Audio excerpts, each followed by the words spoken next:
না, আমার মনে হয় যে স্পেশালি প্রথম ইনিংসের ব্যাটিংটাতে আমরা পেছনে পড়ে গেছি। প্রথম ইনিংসে খুবই ডিসঅ্যাপয়েন্টিং ছিল। আমরা পুরা ব্যাটিং ইউনিটটা ভালো ব্যাটিং করতে পারিনি।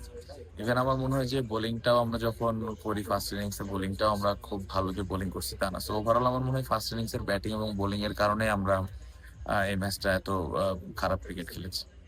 কন্ডিশনটা আমরা আহ, ঠিকঠাক মতো অ্যাডাপ্ট করে ব্যাটিং করতে পারিনি। আমার মনে হয় যে অবশ্যই ডেফিনেটলি উইকেটটা অনেক কঠিন ছিল ব্যাটিং এর দিক থেকে, এবং ওরা খুব ভালো জায়গাতেও বল করেছে। বাট আমার মনে হয় যে আমাদের যে ব্যাটিং অ্যাবিলিটি ছিল, আমাদের আরো বেটার ব্যাটিং করা উচিত ছিল, যেটা আমরা করতে পারিনি।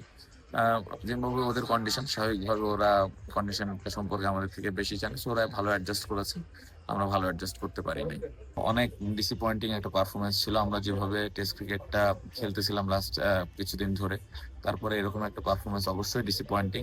বাট হ্যাঁ, এখান থেকে আমাদের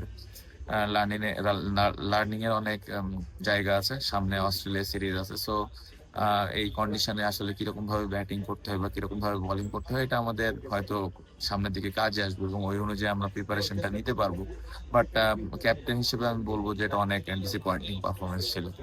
না, আমার মনে হয় যে তাইজুল ভাইয়ের বোলিংটা আউটস্ট্যান্ডিং ছিল। এরকম কন্ডিশনেও 7 উইকেট নেওয়া অবশ্যই এটা অনেক বড় একটা ব্যাপার। ফার্স্ট ইনিংসে মমিনুল ভাই ভালো একটা স্টার্ট পেয়েছিল, 60 রানের একটা ইনিংস, হয়তো ইনিংসটা আরো বড় হতে পারতো, বাট আমার মনে হয় যতক্ষণ ব্যাটিং করেছে দারুণ ব্যাটিং করেছে। ওভারঅল আমার মনে হয় যে এই দুইটা জায়গায় আমি ক্যাপ্টেন হিসেবে বলবো যে একটা ভালো দিক ছিল।